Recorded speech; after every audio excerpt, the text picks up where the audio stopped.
Viewers welcome back in program. Viewers हुण आपां गलबात करन जा रहे हैं कि किस तरह किसान मोर्चे का जिहड़ा असर हुण भारती फौज दे सर्विंग ते रिटायर फौजियां विच स्पष्ट जिहड़ा वो देखण नूं मिल रहा है। सो वो खुल के किसान मुद्दे के हक विच नितर रहे ने।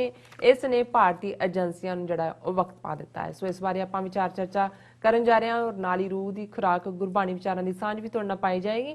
सो असीं चाहांगे कि तुसीं साडे नाल इसी तरह बने रहना। देखण सुणन लई तुहाडा सब दा बहुत बहुत शुक्रिया जी। डॉक्टर साहब की कहना चाहोगे? देखो 1920 ਚ ਜਿਹੜੀ ਗੁਰਦੁਆਰਾ ਰਿਫਾਰਮ ਮੂਵਮੈਂਟ ਚੱਲੀ ਹਿੰਦੂ ਮਹੰਤਾਂ ਕੋਲੋਂ ਗੁਰਦੁਆਰੇ ਲੈਣ ਦੀ, ਉਹ ਇੰਨੀ ਕੁ ਸਿੱਖ ਕੌਮ ਦੇ ਵਿੱਚ ਜਿਵੇਂ ਅੱਜ ਅਸੀਂ ਕਿਸਾਨ ਲਹਿਰ ਦੇ ਹਵਾਲੇ ਨਾਲ ਦੇਖ ਰਹੇ ਹਾਂ ਕਿ ਸਾਰੀ ਕੌਮ ਉੱਠ ਖੜੀ ਹੋਈ ਹੈ, ਖੜੇ ਹੋਏ। ਅੰਗਰੇਜ਼ ਝੁਕਣਾ ਨਹੀਂ ਸੀ ਚਾਹੁੰਦੇ, ਪਰ ਝੁਕਣਾ ਉਹਨਾਂ ਦੀ ਮਜਬੂਰੀ ਵੀ ਬਣਿਆ ਕਿਉਂਕਿ ਇਹਦਾ ਇਫੈਕਟ ਜਿਹੜੇ ਬ੍ਰਿਟਿਸ਼ ਫੌਜ ਦੇ ਵਿੱਚ ਸਿੱਖ ਸੀ ਔਰ ਜਿੱਥੇ ਮੋਰਚੇ ਚੱਲ ਰਹੇ ਸੀ ਸਭ ਤੋਂ ਵੱਧ ਗਿਣਤੀ 'ਚ ਫੌਜੀ ਉੱਥੋਂ ਹੀ ਜਾਂਦੇ ਸੀ। ਮਾਝਾ ਸੀ, ਅੰਮ੍ਰਿਤਸਰ, ਗੁਰਦਾਸਪੁਰ, ਲਾਹੌਰ, ਲਾਇਲਪੁਰ, ਇਹ ਸਾਰੀ ਬੈਲਟ ਸੀ। ਔਰ ਈਵਨ ਜੇ ਇਧਰੋਂ ਕਾਲ ਦਿੱਤੀ ਜਾਂਦੀ ਸੀ ਅਕਾਲੀ ਲੀਡਰਸ਼ਿਪ ਵੱਲੋਂ, ਅਕਾਲ ਤਖਤ ਤੋਂ, ਕਿ ਜੀ ਇਹ ਸਾਕਾ ਨਨਕਾਣਾ ਸਾਹਿਬ ਹੋਇਆ, ਕਾਲੀਆਂ ਪੱਗਾਂ ਬੰਨੋ ਪ੍ਰੋਟੈਸਟ, ਤੇ ਜਿਹੜੇ ਫੌਜੀ ਨੇ ਉਹ ਵੀ ਯੂਨੀਫਾਰਮ ਦੇ ਨਾਲ ਜਿਹੜਾ ਉਹ ਕਾਲੀ ਬੰਨਣ ਲੱਗ ਗਏ ਸੀ। ਸੋ ਅੰਗਰੇਜ਼ਾਂ ਨੇ ਦੇਖਿਆ ਵੀ ਇਹ ਤਾਂ, ਔਰ ਫੌਜ 'ਚ ਵੱਡੀ ਗਿਣਤੀ 'ਚ ਉਹਨਾਂ ਦੇ ਉੱਤੇ ਉਹ ਕਾਊਂਟ ਕਰਦੇ ਸੀ। ਅਜੇ ਫਸਟ ਵਰਲਡ ਵਾਰ ਖਤਮ ਹੋ ਕੇ ਹਟਿਆ ਸੀ ਔਰ ਬਹੁਤ ਕੁਰਬਾਨੀਆਂ ਦਿੱਤੀਆਂ ਸੀ ਫੌਜੀ, ਸਿੱਖ ਫੌਜੀਆਂ ਨੇ ਵੀ, ਜਿਵੇਂ ਪੰਜਾਬੀ ਮੁਸਲਮਾਨ ਫੌਜੀ ਵੀ ਬੜੀਆਂ ਸ਼ਹਾਦਤਾਂ ਹੋਈਆਂ ਸਾਰਿਆਂ ਦੀਆਂ। ਸੋ ਇੱਕ ਰੀਜ਼ਨ ਕਿ 4 ਸਾਲ ਬਾਅਦ ਅੰਗਰੇਜ਼ਾਂ ਨੇ ਹਾਲਾਂ ਉਹਨਾਂ ਉਸ ਪੀਰੀਅਡ 'ਚ ਉਹਨਾਂ ਪਿੰਡਾਂ 'ਚੋਂ ਭਰਤੀ ਰੋਕ ਦਿੱਤੀ ਸੀ ਕਿ ਵੀ ਇਹ ਤਾਂ ਬਾਗੀ ਫੌਜ 'ਚ ਵੜ ਜਾਣਗੇ। ਸੋ ਫੌਜ ਦਾ ਇੱਕ ਵੱਡਾ ਅਸਰ ਹੁੰਦਾ ਔਰ ਸਾਡੇ ਬਹੁਤ ਸਾਰੇ ਜਿਹੜੇ ਪਾਕਿਸਤਾਨੀ ਭੈਣ ਭਰਾ ਵੀ ਔਰ ਖਾਸ ਤੌਰ ਤੇ ਜਿਨ੍ਹਾਂ ਨੇ ਮੈਨੂੰ ਇੰਟਰਵਿਊ ਕੀਤਾ ਉਹ ਮੈਨੂੰ ਪੁੱਛਦੇ ਨੇ ਕਿ ਵੀ ਜੇ ਕੱਲ ਨੂੰ ਜੰਗ ਲੱਗ ਜਾਏ ਪਾਕਿਸਤਾਨ ਦੇ ਨਾਲ, ਚੀਨ ਨਾਲ, ਜੋ ਇਹਨਾਂ ਦੀ ਦਿਲਵਦੀ ਇਸ ਕਿਸਮ ਦੀ ਹੈ, ਤੇ ਸਿੱਖ ਫੌਜ ਦਾ ਕੀ ਰਵੱਈਆ ਹੋਏਗਾ।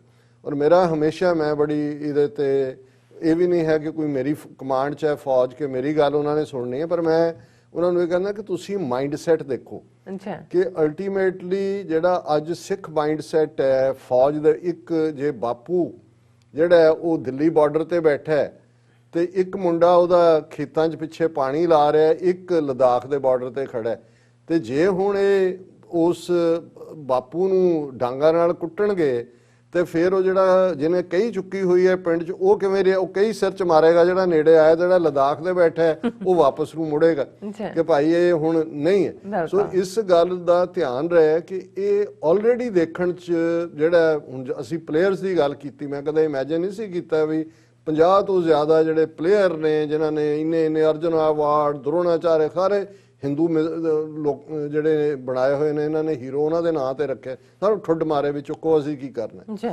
ਫੌਜ ਦੇ ਵਿੱਚ ਇਹ ਗੱਲ ਆਣਾ ਇਹ ਛੋਟੀ ਗੱਲ ਨਹੀਂ। ਔਰ ਜਿਹੜੀ ਅੱਜ ਖਬਰ ਮੇਨਲੀ ਹੈ ਔਰ ਦਰਸ਼ਕ ਸਕਰੀਨ ਦੇ ਉੱਤੇ ਫੋਟੋ ਦੇਖ ਸਕਦੇ ਨੇ ਕਿ ਇੱਕ ਸਿੰਘ ਫੌਜੀ ਜਿਹੜਾ ਕਿ ਕੰਬੈਟ ਯੂਨੀਫਾਰਮ 'ਚ ਹੈ, ਉਹ ਬਠਿੰਡੇ ਡਿਪਟੀ ਕਮਿਸ਼ਨਰ ਦਫ਼ਤਰ ਦੇ ਬਾਹਰ ਧਰਨੇ ਤੇ ਪਹੁੰਚ ਜਾਂਦਾ। ਉਹਦੇ ਹੱਥ 'ਚ ਫੜਿਆ ਹੋਇਆ placard, my father is a farmer, if he is a terrorist then I am also a terrorist, ਕਿ ਮੇਰਾ ਪਿਓ ਕਿਸਾਨ ਹੈ ਤੇ ਜੇ ਉਹ ਦਹਿਸ਼ਤਗਰਦ ਹੈ ਤੇ ਮੈਂ ਵੀ ਦਹਿਸ਼ਤ। ਹੁਣ ਇਹਨੇ ਇੰਨਾ ਕੁ ਵਕਤ ਪਾਇਆ ਕਿ ਵੀ ਈਵਨ ਇਹਨਾਂ ਦਾ ਇੱਕ ਉਹ ਲੈਫਟੀਨੈਂਟ ਜਨਰਲ HS ਪਨਾਂਗ ਆ, ਉਹਨੇ ਕਿਹਾ ਜੀ ਇਹ ਇਨਕੁਆਇਰੀ ਕਰੋ ਕਿ ਵੀ ਇਹ ਆਰਮੀ ਦੇ ਬੜੇ ਕਲੀਅਰ ਰੂਲ ਨੇ, ਇਹ ਤਾਂ ਕੰਪਰੋਮਾਈਜ਼ ਨਹੀਂ ਹੋਣਾ ਚਾਹੀਦਾ। ਲੇਕਿਨ ਮਤਲਬ ਹੁਣ ਇਹਨਾਂ ਦੀ ਸਾਰੀ ਖਬਰ ਹੀ ਇਸ ਦੇ ਦੁਆਲੇ ਘੁੰਮੀ ਹੋਈ ਹੈ। ਉਹਨਾਂ ਨੇ ਕਿਹਾ ਜੀ ਉਹ ਇਹ ਲੈ ਕੇ ਖੜਾ ਹੈ, he is wearing a combat pattern uniform with a jacket and a camouflaged scarf wrapped around his face, his attire appears to be a standard army uniform which also displays a name tag on the jacket. ਉਹਦੀ jacket ਤੇ ਵੀ ਨੇਮ tag ਹੈ, ਉਹਦੇ ਫਲਾਣੇ ਵੀ।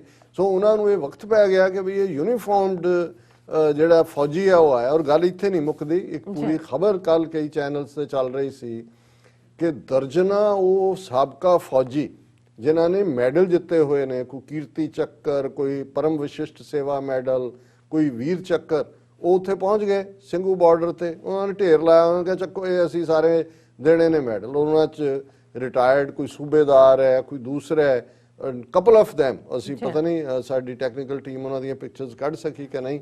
ਤੇ ਇਹ ਜਿਹੜਾ ਹੁਣ ਇਹ ਜਿਹੜੀ ਗੱਲ ਹੈ, ਇਹਨੇ ਜੇ ਤੁਸੀਂ ਸਾਰੀ ਸਟੋਰੀ ਨੂੰ ਦੇਖੋ ਕਿ ਵੀ ਉਹਨਾਂ ਦੀਆਂ ਏਜੰਸੀਆਂ ਜਿਹੜੀਆਂ ਨੇ ਦੇ ਆਰ ਰੈਟਲਡ ਕਿ ਵੀ ਇਹ ਜੇ ਗੱਲ ਤੁਰ ਪਈ। ਸੋ ਮੈਂ ਮੇਰਾ ਜਵਾਬ ਹਮੇਸ਼ਾ ਕੌਸ਼ੀਅਸ ਹੁੰਦਾ ਸੀ ਇਸ ਮਾਮਲੇ 'ਚ ਕਿ ਵੀ ਇਹ ਸਿਨਰਜੈਸਿਕ ਇਫੈਕਟ ਹੈ। ਜੇ ਤੁਸੀਂ ਪੰਜਾਬ ਨੂੰ ਉਜਾੜੋਗੇ, ਜ਼ਮੀਨਾਂ ਖੋਣ ਤੱਕ ਜਾਓਗੇ, ਮਾਰ ਮਰਾਈਆ ਕਰੋਗੇ, ਫਿਰ ਤੁਸੀਂ ਐਕਸਪੈਕਟ ਕਰੋ ਕਿ ਕੋਈ ਤੁਹਾਡੇ ਲਈ ਲੜੇਗਾ। ਸੋ ਮੈਂ ਸਮਝਦਾ ਵੀ ਆਲਰੇਡੀ ਜਿਹੜੇ ਨੇ ਇਹ ਟ੍ਰੈਂਡ ਨਜ਼ਰ ਆ ਰਹੇ ਨੇ, ਔਰ ਇਹੀ ਆਪਣੇ ਆਪ 'ਚ ਜਵਾਬ ਹੈ ਕਿ ਫੌਜੀ ਕੀ ਕਰਨਗੇ, ਰਿਟਾਇਰਡ ਕੀ ਕਰਨਗੇ। ਉਹ ਤਾਂ ਆਲਰੇਡੀ ਜਿਹੜੇ ਨੇ 2 ਲੱਖ ਫੌਜੀ ਪੰਜਾਬ 'ਚ ਹੋਏਗਾ ਜਿਹੜੇ ਆਲਰੇਡੀ ਟ੍ਰੇਨਡ ਨੇ। ਫਿਰ ਜੇ ਹਥਿਆਰਾਂ ਦੀ ਲੜਾਈ ਲੜਨੀ ਪਈ ਤੇ ਫਿਰ ਸਿੱਖਾਂ ਨੂੰ ਬੜੀ ਚੰਗੀ ਤਰ੍ਹਾਂ ਆਉਂਦਾ ਹੈ ਕਿ ਵੀ ਇਹ ਹਥਿਆਰ ਕਿਵੇਂ ਚਲਾਏ ਜਾਂਦੇ ਨੇ।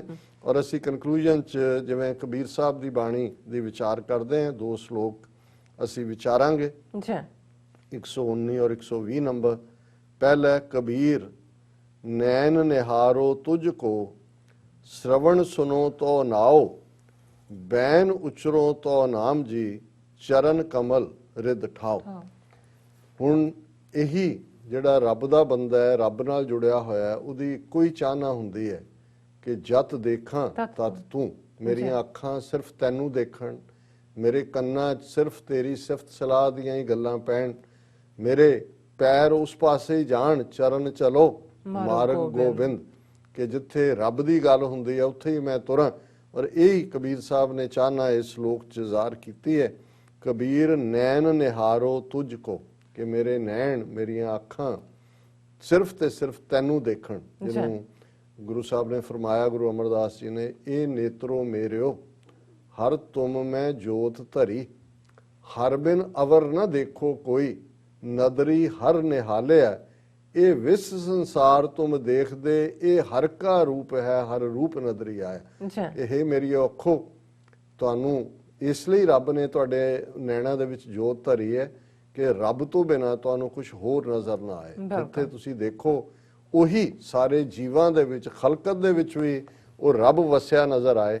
ਜੇ ਰੱਬ ਨਜ਼ਰ ਆਏਗਾ ਫਿਰ ਈਰਖਾ ਦੇ ਲਈ, ਹਸਦ ਦੇ ਲਈ, ਨਫ਼ਰਤ ਦੇ ਲਈ ਕਿੱਥੇ ਥਾਂ ਹੋਏਗੀ। ਸੋ ਕਬੀਰ ਸਾਹਿਬ ਉਸੇ ਹੀ ਰੱਬ ਨੂੰ ਹਰ ਇੱਕ 'ਚ ਦੇਖਣਾ ਚਾਹੁੰਦੇ ਨੇ, ਆਪਣੇ ਨੈਣਾਂ ਨੂੰ ਕਹਿ ਰਹੇ ਨੇ, ਕਬੀਰ ਨੈਣ ਨਿਹਾਰੋ ਤੁਝ ਕੋ, ਸ਼ਰਵਣ ਸੁਨੋ ਤੋ ਨਾਓ, ਮੇਰੇ ਕੰਨ ਵੀ ਸਿਰਫ ਤੇ ਸਿਰਫ ਤੇਰੀ ਗੱਲ, ਤੇਰੀ ਸਿਫਤ ਸਲਾਹ ਸੁਣਨ, ਬੈਨ ਉਚਰੋ ਤੋ ਨਾਮ ਜੀ, ਬੈਨ ਹੁੰਦਾ ਬੋਲੀ, ਮੈਂ ਜੇ ਬੋਲਾਂ ਤੇ ਸਿਰਫ ਹੇ ਵਾਹਿਗੁਰੂ, ਹੇ ਰੱਬ, ਹੇ ਅੱਲਾਹ ਤਾਲਾ, ਤੇਰੀ ਸਿਫਤ ਸਲਾਹ ਦੀ ਗੱਲ ਬੋਲਾਂ, ਚਰਨ ਕਮਲ ਰਿਦ ਠਾਓ, ਕਿ ਤੇਰੇ ਚਰਨ ਕਮਲ, ਤੇਰੇ ਕਮਲ ਵਰਗੇ, ਲੋਟਸ ਵਰਗੇ ਚਰਨ ਮੇਰੇ ਦਿਲ ਦੇ ਅੰਦਰ ਨਿਵਾਸ ਪਾਉਣ, ਉਹਨਾਂ ਦੀ ਠੌਰ ਮੇਰਾ ਦਿਲ ਬਣੇ।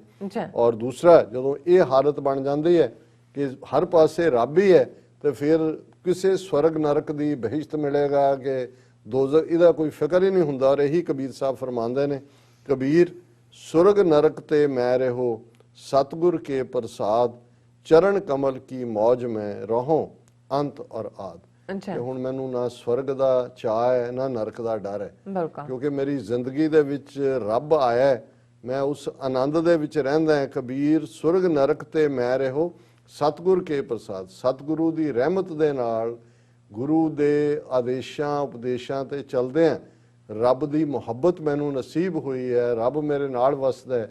ਤੇ ਮੇਰੇ ਲਈ ਤਾਂ ਜਦੋਂ ਰੱਬ ਆ ਗਿਆ, ਬਖਸ਼ਿਸ਼ ਤਾਂ ਉੱਥੇ ਹੀ ਹੈ ਜਿੱਥੇ ਕਿ ਰੱਬ ਦਾ ਨਾਂ ਹੈ, ਜਿਹਨੂੰ ਅਸੀਂ ਇਹ ਕਹਿੰਦੇ ਹਾਂ ਕਿ ਬਈ ਤਾਹਾਂ ਬੈਕੁੰਠ ਜੈ ਕੀਰਤਨ ਤੇਰਾ। ਕੀਰਤਨ ਕੀਰਤ ਨੂੰ ਕਹਿੰਦੇ ਨੇ, ਕੀਰਤਨ ਦਾ ਮਤਲਬ ਜ਼ਰੂਰੀ ਕੋਈ ਢੋਲਕੀਆਂ ਛਾਣੇ ਨਹੀਂ ਹੁੰਦਾ, ਕਿ ਜਿੱਥੇ ਰੱਬ ਦੀ ਗੱਲ ਹੈ, ਰੱਬ ਦੀ ਸਿਫਤ ਸਲਾਹ ਹੈ, ਉੱਥੇ ਮਾਨੋ ਬਹਿਸ਼ਤ ਹੈ, ਬੈਕੁੰਠ ਹੈ। ਔਰ ਕਬੀਰ ਸਾਹਿਬ ਫਰਮਾਉਂਦੇ ਨੇ ਕਿ ਮੈਂ ਗੁਰੂ ਦੀ ਬਖਸ਼ਿਸ਼ ਦੇ ਨਾਲ ਸਵਰਗ ਨਰਕ ਦੇ ਸਾਰੇ ਝਮੇਲੇ ਚੋਂ ਨਿਕਲ ਗਿਆ, ਚਰਨ ਕਮਲ ਕੀ ਮੌਜ में ਰਹੋ ਅੰਤ ਔਰ ਆਦ। ਚਰਨ ਕਮਲ, ਕਿ ਉਸ ਦੇ ਕਮਲ ਵਰਗੇ ਚਰਨ, ਉਹਨਾਂ ਦੀ ਉਹਦੀ ਯਾਦ ਦੀ ਮੌਜ, ਜਿਹੜੇ ਇਸ ਲਈ ਕਹਿੰਦੇ ਨੇ ਜੀ ਇਹ ਕਿਉਂ ਹੈ ਮੌਜੀ ਫਕੀਰ ਹੈ ਜੀ, ਕਿਉਂਕਿ ਮੌਜ ਜਿਹੜਾ ਉਹਨੂੰ ਤਾਂ ਕਿਸੇ ਦੀ ਪਰਵਾਹ ਹੀ ਨਹੀਂ ਹੁੰਦੀ। ਉਹਨਾਂ ਨੂੰ ਤਾਂ ਕੀ ਹੈ, ਜਿਹਨੂੰ ਇੱਕ ਤਾਂ ਹੈ ਕਿ ਵੀ ਨਗਨ ਫਿਰਤ ਰੰਗ ਏਕ ਕੇ, ਉਹ ਸੋਭਾ ਪਾਏ, ਪਾਠ ਪਟੰਬਰ ਕੂੜਿਆਰ ਬਿਰਥਾ ਲਪਟਾਏ। ਕਈ ਜਿਹੜੇ ਬਿਲਕੁਲ ਜਿਹੜੇ ਨੇ ਉਹ ਆਲੇ ਦੁਆਲੇ ਤੋਂ ਬੇਖਬਰ ਹੋ ਜਾਂਦੇ ਨੇ, ਉਹਨਾਂ ਨੂੰ ਸਿਰਫ ਤੇ ਸਿਰਫ ਇੱਕੋ ਉਸ ਰੱਬ ਦੇ ਰੰਗ ਦੇ ਵਿੱਚ ਉਹ ਹੁੰਦੇ ਨੇ। ਇਸੇ ਲਈ ਅਕਸਰ ਜਦੋਂ ਅਸੀਂ ਸੂਫੀ ਲਫ਼ਜ਼ ਵੀ ਕਹਿੰਦੇ ਹਾਂ, ਉਹਨਾਂ ਦਾ ਪਹਿਰਾਵਾ ਵੀ ਉਸ ਕਿਸਮ ਦਾ ਮੋਟਾ ਠੁੱਲਾ ਸੂਫੀਆਨਾ ਜਿਹੜਾ ਕਿ ਵੀ ਉਹਨਾਂ ਦੇ ਨੂੰ ਕੋਈ ਪਰਵਾਹ ਨਹੀਂ ਹੈ। ਅਸੀਂ ਤਾਂ ਦਿਨ 'ਚ 4-4 ਵਾਰੀ ਜਿਹੜਾ ਆਪਣੇ ਕੱਪੜੇ ਬਦਲਦੇ ਹਾਂ, ਪਰ ਉਹਨਾਂ ਨੂੰ ਇੱਕੋ ਹੀ ਰੰਗ 'ਚੋਂ ਰੰਗੇ ਹੋਏ ਨੇ, ਉਸ ਰੰਗ ਦਾ ਫਿਕਰ ਹੈ ਕਿ ਉਹ ਰੰਗ ਕਿਤੇ ਲੱਥ ਨਾ ਜਾਏ। ਬਾਕੀ ਜਿਹੜੇ ਬਾਹਰਲੇ ਪਹਿਰਾਵੇ ਦੇ ਰੰਗਾਂ ਦੀ ਉਹਨਾਂ ਨੂੰ ਕੋਈ ਪਰਵਾਹ ਨਹੀਂ ਹੈ। ਇਹ ਅੱਜ ਦਾ ਵਿਚਾਰ ਜੀ। ਡਾਕਟਰ ਸਾਹਿਬ ਤੁਹਾਡਾ ਬਹੁਤ ਬਹੁਤ ਸ਼ੁਕਰੀਆ, ਤੁਸੀਂ ਅੱਜ ਦੇ ਐਮਏ ਸ਼ੋ ਤੇ ਅੱਜ ਦਾ ਵਿਚਾਰ ਸਾਡੇ ਦਰਸ਼ਕਾਂ ਨਾਲ ਸਾਂਝਾ ਕੀਤਾ। ਸਵਸਨ ਆਪਣੇ ਵਿਊਅਰਸ ਕੋਲ ਨੇ ਇਜਾਜ਼ਤ। ਵਿਊਅਰਸ, ਸਾਡੇ ਪ੍ਰੋਗਰਾਮ ਦਾ ਸਮਾਂ ਇੱਥੇ ਸਮਾਪਤ ਹੁੰਦਾ ਹੈ। ਤੁਸੀਂ ਆਪਣੀ ਰਾਏ ਤੇ ਸੁਝਾਅ ਸਾਨੂੰ ਭੇਜਣਾ ਭੁੱਲਣਾ ਸਾਡੇ ਇਸ ਪਤੇ ਤੇ sos@tv84.tv ਤੇ ਅਸੀਂ ਆਪਣਾ ਪ੍ਰੋਗਰਾਮ ਲੈ ਕੇ ਫਿਰ ਦੁਬਾਰਾ ਤੁਹਾਡੇ ਰੂਬਰੂ ਹੋਵਾਂਗੇ। ਤਦ ਤੱਕ ਲਈ ਮੈਨੂੰ ਤੇ ਆਪਣੇ ਡਾਕਟਰ ਨਾਲ ਆਗਿਆ ਦਿਓ। ਦੇਖਦੇ ਰਹੋ TV84। ਬੁਲਾ ਦਿਓ ਫਤਿਹ। ਵਾਹਿਗੁਰੂ ਜੀ ਕਾ ਖਾਲਸਾ, ਵਾਹਿਗੁਰੂ ਜੀ ਕੀ ਫਤਿਹ। ਰੱਬ ਰਾਖਾ।